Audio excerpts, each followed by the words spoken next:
আজকে ব্র্যান্ড না চিনার কারণে একটা সুদ খেয়ে বড় লোক হয়েছে, লোকের মেরে নিয়ে বড় লোক হয়েছে, পয়সা হয়ে গেছে, হারাম খেয়ে পয়সা করেছে, টাকা আছে বলে তাকে মসজিদের সেক্রেটারি করে দেয় খালি পয়সা আছে বলে। অথচ ইমানদার দেখি না যে কার কাছে ইমানদারি আছে, কার কাছে টাকা আছে। এই লোকটার পয়সা নেই অথচ লোকটা হালাল খায়, হালালের ওপরে টিকে আছে, 5 ওয়াক্তের নামাজি, লোকটার মধ্যে তাকওয়া আছে, তাকে আমরা জায়গা দিতে পারি না। আমি আর একটা উদাহরণ দিচ্ছি। লালবাগ টাউনে একটা গরিব মানুষের ছেলে 10 টাকা চুরি করেছে, ভিক্ষা করে খায়, পেটের দায়ে চুরি করেছে, তাকে সমাজের লোক গাছে বেঁধে পিটায়, ছেলেটা চুরি করেছে, চোর। ঠিক বললাম না ভুল বললাম? 10 টাকা চুরি করেছে সেই ছেলেটা চোর। অথচ অবাক লাগে আমাদের সমাজে যারা কওমের হাজার হাজার টাকা, লাখ লাখ টাকা মেরে নিচ্ছে, তাদেরকে স্টেজে ডেকে আমরা মালা পরিয়ে বলছি, ফুলের তোড়া দিয়ে বলছে এটা সমাজসেবী। অথচ তার থেকে বড় চোর কেউ নেই। এরপর বুঝলেন আমাদের মতো মৌলবীরা, আমাদের মতো আলেমরা, আমাদের মতো মাথায় টুপিধারীরা যদি তাদেরকে ডেকে চোরকে সম্মান করি, তাহলে এই গরিবটার মূল্য কি রইল? এটাই হচ্ছে কিয়ামতের আলামত। মূর্খরা নেতা হবে আর শিক্ষিতরা চুপচাপ বসে দেখবে, তারা চুরি করবে, কমকে ধ্বংস করবে। এটাই হচ্ছে কিয়ামতের আলামত। আর আজকে ওইটাই হচ্ছে। মুসান্নাফ ইবনে আবু শাইবার হাদিস, আপনার চোখ দিয়ে পানি পড়বে। রাসূল আকরাম সাল্লাল্লাহু আলাইহি সাল্লাম বললেন, গোটা পৃথিবীতে কিয়ামতের পূর্বে মসজিদগুলো মুসল্লিতে ভরে যাবে।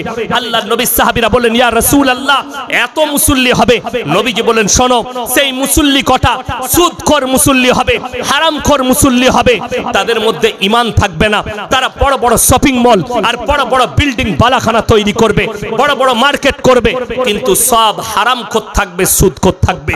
আজকে কিয়ামতের আলামতগুলো প্রকাশ পাচ্ছে। আস্তে আস্তে ঈমানদাররা জায়গা পাচ্ছে না, সুদখোররা মসজিদের সেক্রেটারি হচ্ছে, হারামখোররা মসজিদের সেক্রেটারি হচ্ছে, যার গায়ে শক্তি আছে সেই একমাত্র সেক্রেটারি হচ্ছে। আল্লাহ হেফাজত করুক আমার কওমকে।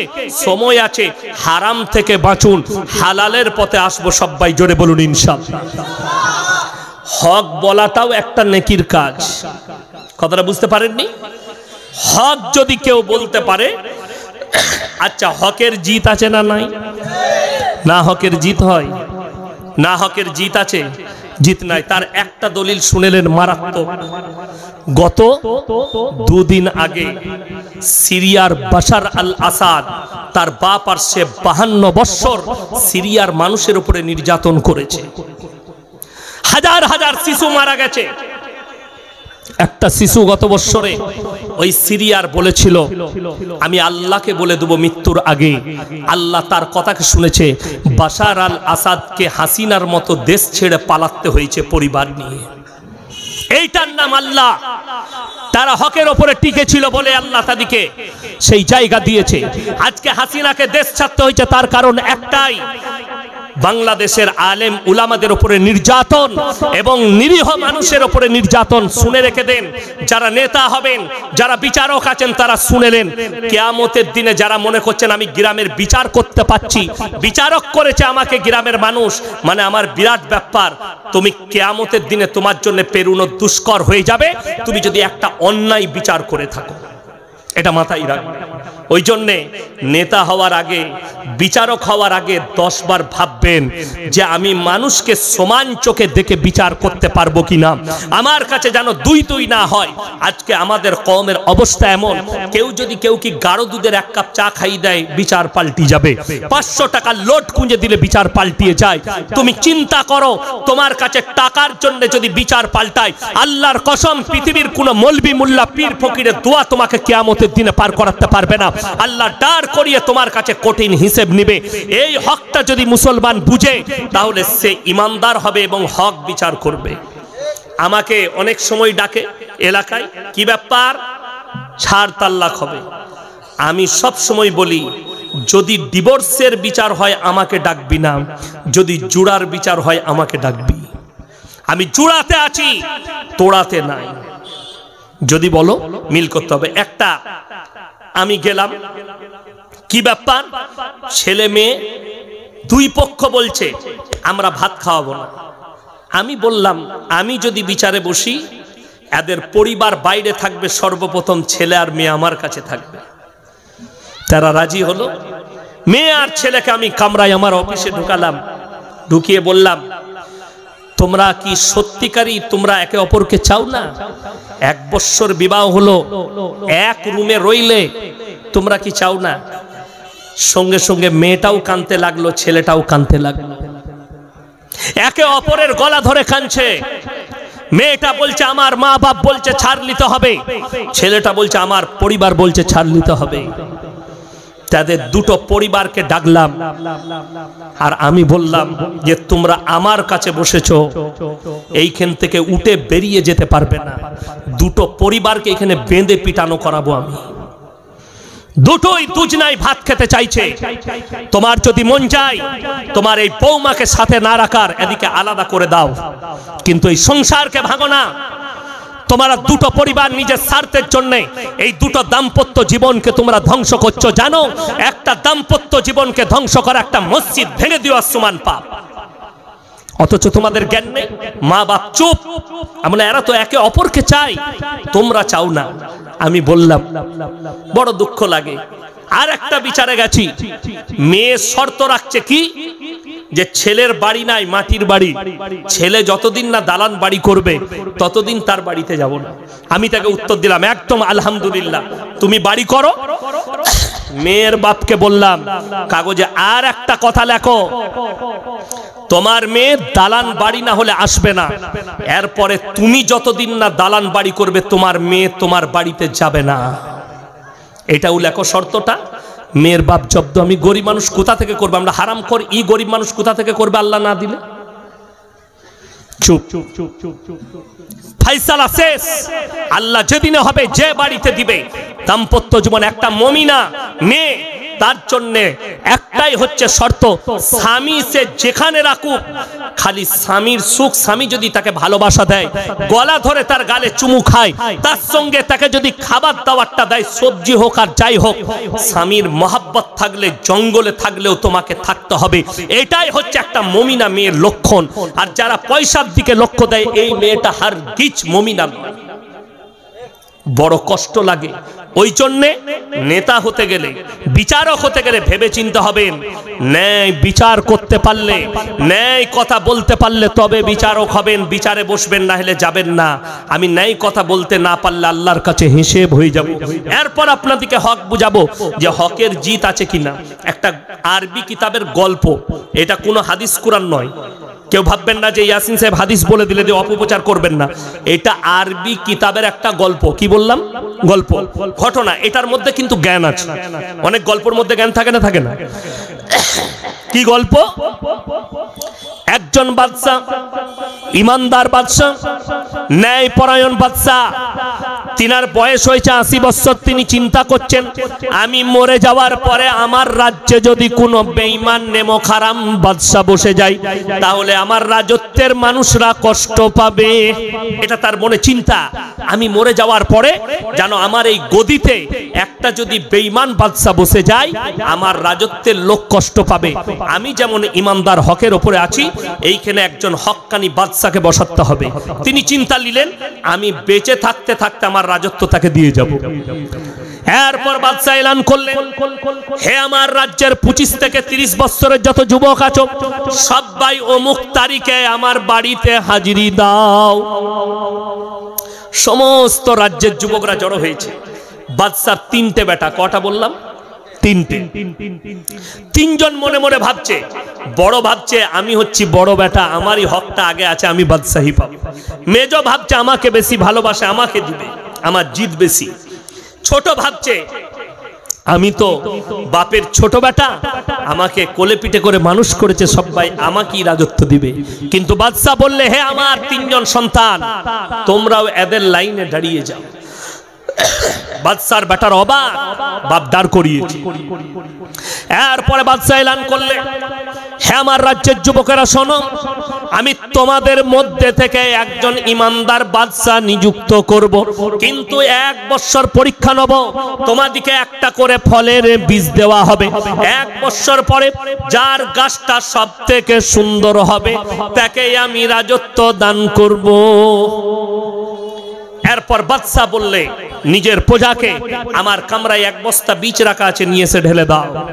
ঢেলে দিল, সবাই একটা করে কুড়িয়ে নিল। একটা বীজ লাস্টে পড়ে আছে। আর একজন যুবক, তার নাম মাহমুদ, সেই ছেলেটা একটা বুড়ি মায়ের ছেলে, ঝুপড়ি বাড়িতে বাস করে, লোকের খেজুরের বাগানে কাজ করে।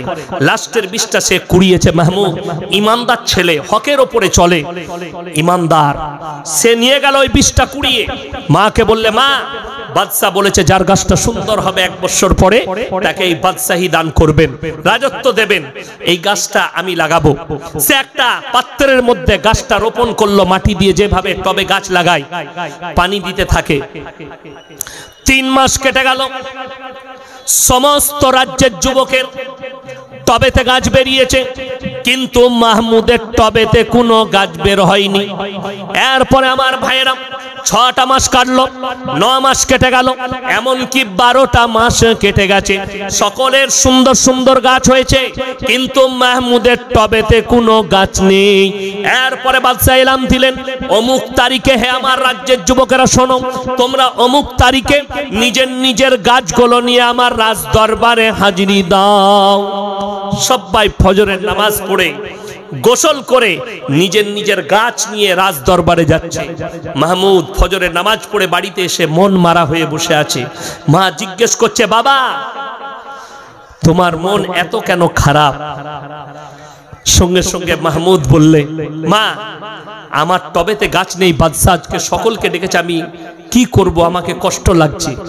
মা বললেন, বুড়ি মা, হে মাহমুদ তুমি হকের উপরে টিকে আছো, তুমি তো বীজ লাগিয়েছো, গাছ হয়নি, তুমি এই খালি টবটা নিয়ে চলে যাও।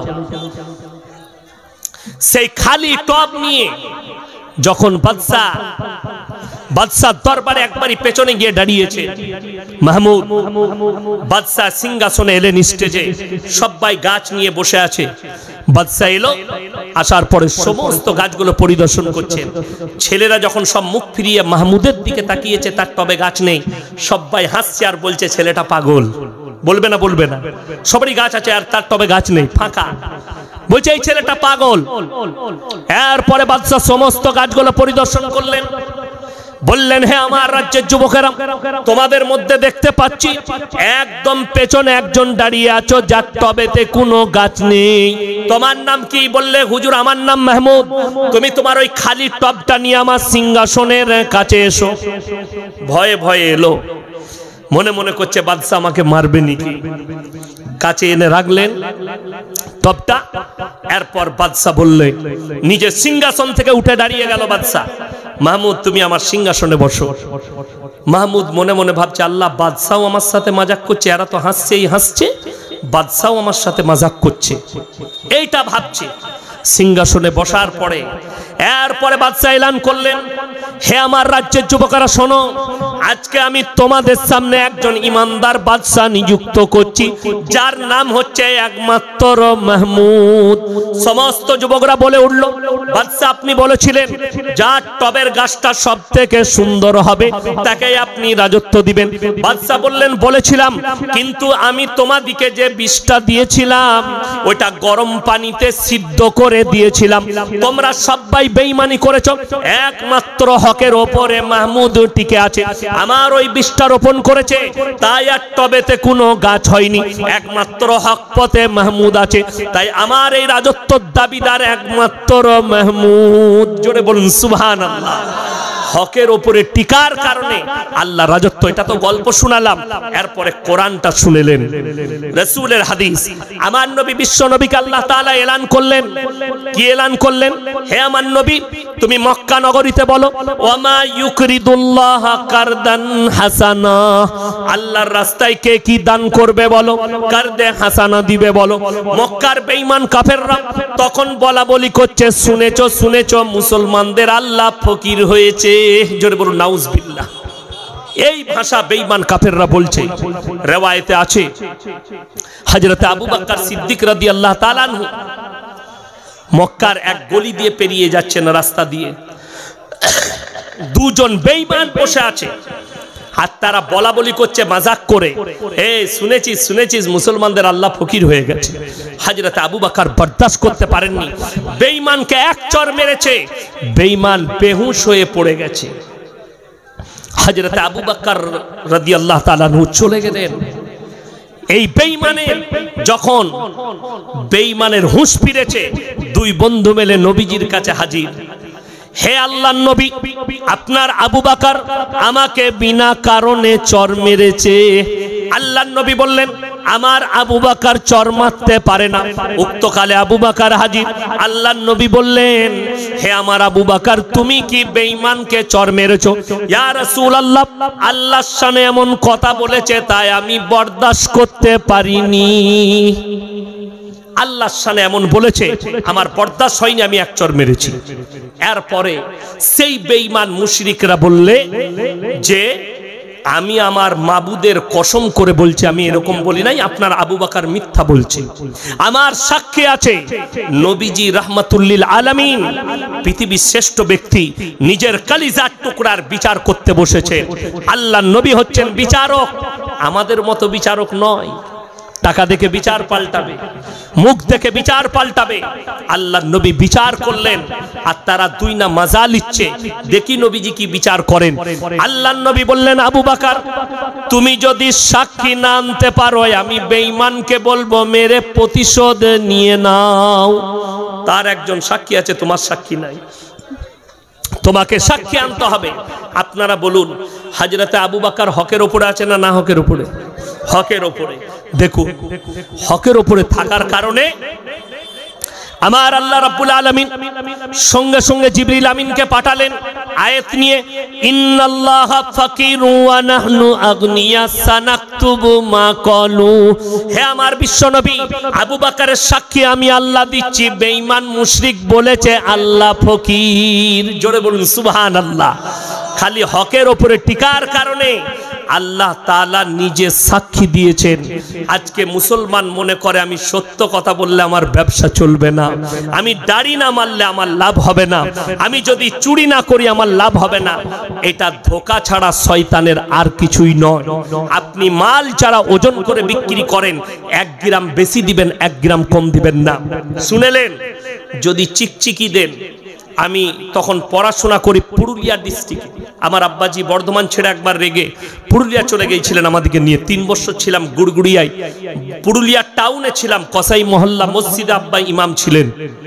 তো যখন স্কুল যেতাম আর আসতাম, একজন চাচা বয়স্ক, টাটারি বলে একটা গ্রাম আছে, আমি অনেকদিন আগে জলসা করেছি টাটারিতে, সব ফল ব্যবসায়ী, গোটা পুরুলিয়া টাউনে যতজন ফল ব্যবসা করে টাটারি। ওই একটা গ্রাম আছে, মহিলারা কেউ ভোট দিতে যায় না, এত পর্দাশীল। আমি ওই গ্রামে জলসা করতে গিয়েছিলাম, জলসা শেষ করা পর্যন্ত রাত 2টো পর্যন্ত একটা বাচ্চা 10 বছরের মেয়েকেও দেখতে পাইনি, এত পর্দা, এত পর্দা। আর একটা গ্রাম আছে চন্দন কিয়ারি, ধানবাদের কাছে, সেটার নাম হচ্ছে নডিহা। রাত 3টে পর্যন্ত ছিলাম জলসায়। সেই গ্রামে 700টা আলেম হাফেজ আছে। কটা বললাম? একটা গ্রামে 700-800 আলেম হাফেজ আছে। তো সেই গ্রামে আমি রাত 3টে পর্যন্ত একটা বাচ্চা মেয়েকেও দেখতে পাইনি, এত পর্দা। তারা কেউ মজমায় এসে জলসা শুনে না, সব ঘর থেকে শুনে। এই গ্রামের একজন চাচা ফল বিক্রি করতেন, তো সে সব সময় 5 গ্রাম লোককে বেশি দিত। তো আমি একদিন জিজ্ঞেস করলাম, চাচা একটু ঝুঁকে গেছে, আর একটু তুলে লাও।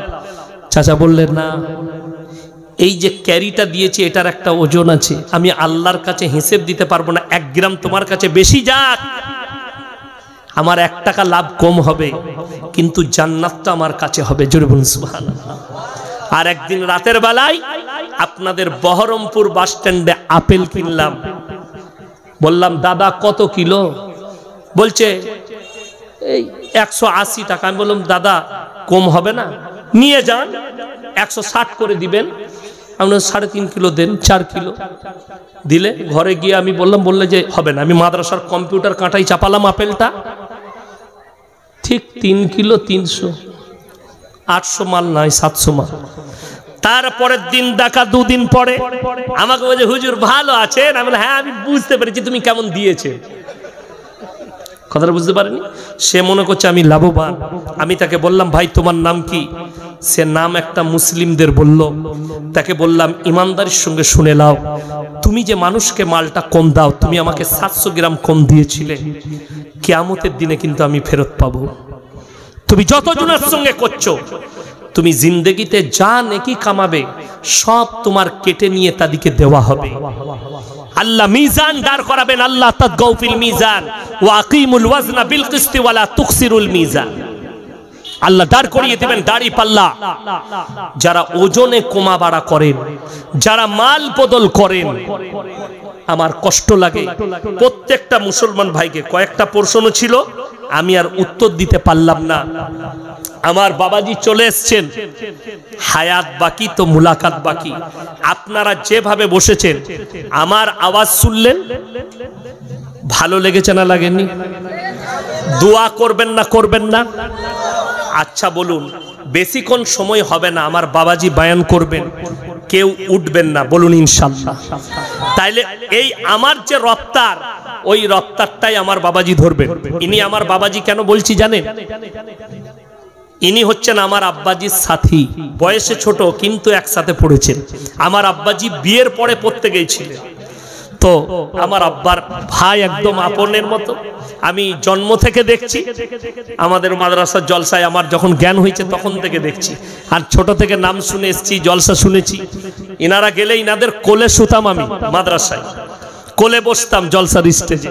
তখন হ্যাঁচাক জ্বালিয়ে জলসা হতো আমাদের মাঝে, হ্যাঁচাক জ্বালিয়ে। তখন বাবাজি গেইছে, তো তখন আমি উনাদের কোলে মাথা দিয়ে স্টেজে শুয়েছি, আর উনারা বয়ান করেছেন। আল্লাহ এই মানুষগুলোর হায়াতে বরকত দেখ, বলুন আমিন। আর আপনারা যেভাবে বসেছেন, এই রফতারি বয়ান